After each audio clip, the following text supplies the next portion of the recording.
अस्सलाम जी, कैसे हैं आप लोग। उम्मीद करती हूँ ठीक ठाक एवं फर्स्ट क्लास होंगे। नाज़रीन, जिस तरह से पाकिस्तान की तरक्की कुछ लोगों से हजम नहीं होती, उसी तरह से पाकिस्तान से करप्शन खत्म करते हुए कुछ लोगों को पेचिस लग जाते हैं।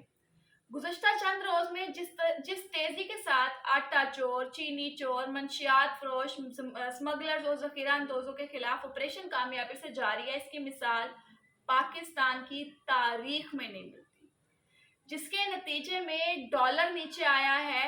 वाज़िया नज़र आ रहा है किस तरह से कीमतों में कमी आई है। पाकिस्तान के गरीब आवाम जो है वो खुश हुई है कि चले अच्छा हुआ, कोई तब्दीली तो आई, चलो अच्छा हुआ, हमारे बारे में किसी ने सोचा सही। चीनी की कीमतें नीचे आई हैं, गोल्ड की कीमतें नीचे आई हैं। ये कोई अफ्रीका, सोमालिया या इथोपिया नहीं, बल्कि अफसोस से कहना पड़ रहा है कि हमारे मुमलकत पाकिस्तान के सदर हैं, जिनको पेचिस लग गए हैं कि ये सब क्या हो रहा है। गरीब खुश है मगर उनको दुख हो रहा है।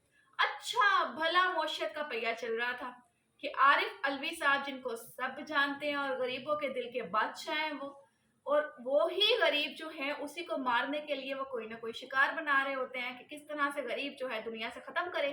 तो उनको दरअसल ना आरिफ अलवी साहब को थोड़े से ना वो दंदान पड़ गए हैं, उनसे बोला नहीं जा रहा, वो बुखला गए हैं कि ये क्या हो गया है, मुल्क किस बहरान की तरफ चल पड़ा है, मुल्क से करप्शन कैसे खत्म हो सकती है।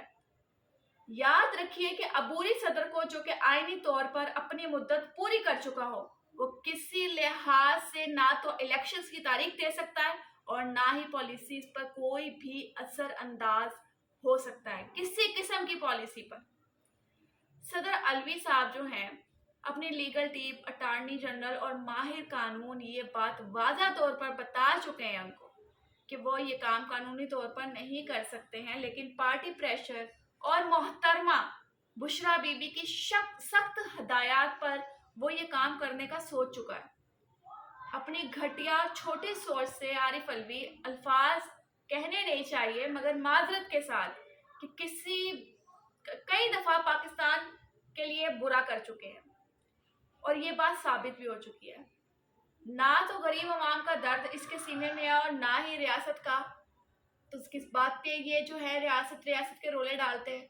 हैरानगी की बात है कि सबसे ज्यादा तरजीह वो अपने आप को, अपने ऊपर के लोगों के फैसलों को देते हैं। यहाँ पर गरीब की बात कहाँ की जाएगी।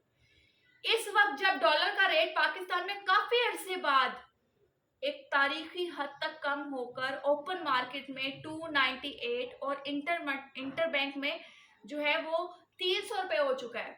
चीनी की कीमत 140 रुपये तक चली गई है। चीनी इंतहाई ज्यादा ऊपर जा रही थी और ये जरूरी नहीं है कि डॉलर और चीनी अगर नीचे आई है बाकी चीजें अरूज पर जा रही है, कीमतें कम हो रही हैं। एंड इसी वक्त अलवी साहब ने पाकिस्तान को दोबारा गैर मुस्तकम करने के लिए इलेक्शंस की तारीख देने का इरादा कर लिया। क्या चाहते क्या है ये लोग, अभी तक इस चीज की समझ नहीं आती है।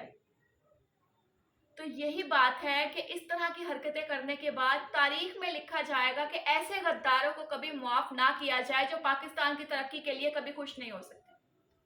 आरिफ अलवी साहब ने यह साबित किया है कि वो न्याजी और पिंकी पीरनी का मुलाजिम है, जिसके नजदीक अवामी फलाह से ज्यादा न्याजी और पिंकी साहिबा के फलाही अहमियत रखता है। अफसोस है ऐसे जहनी गुलाम निकम्मे सदर पे। यकीन कीजिए अफसोस है ऐसे हुक्मरानों पर। यकीन कीजिए अफसोस है ऐसे पाकिस्तानियों पर जो इनकी उंगलियों पर नाचते हैं। और इस तरह के मामला जिंदगी में अगर साथ साथ चलते रहे तो गरीब एक दिन खत्म हो जाएगा। ना आटा चोर पकड़े जाएंगे, ना चीनी चोर पकड़े जाएंगे, मंशियात सरेआम फरोख्त होती रहेंगी और ये लोग खुश होते रहेंगे कि पाकिस्तान में हम अपने अड्डे जमाए बैठे हैं। अल्फाज मेरे हमेशा कड़वे होते हैं मगर कमेंट सेक्शन में आप लोग भी अपनी कीमती राय से लाजमी आगाह कीजिएगा कि आरिफ अलवी साहब और पिंकी पीरनी जैसे लोग या न्याजी जैसे लोगों के बारे में आप क्या कहेंगे। अपना अपना ख्याल रखें, दुआओं में लाजमी याद रखिएगा। मिलते हैं अगली वीडियो के साथ। अल्लाह।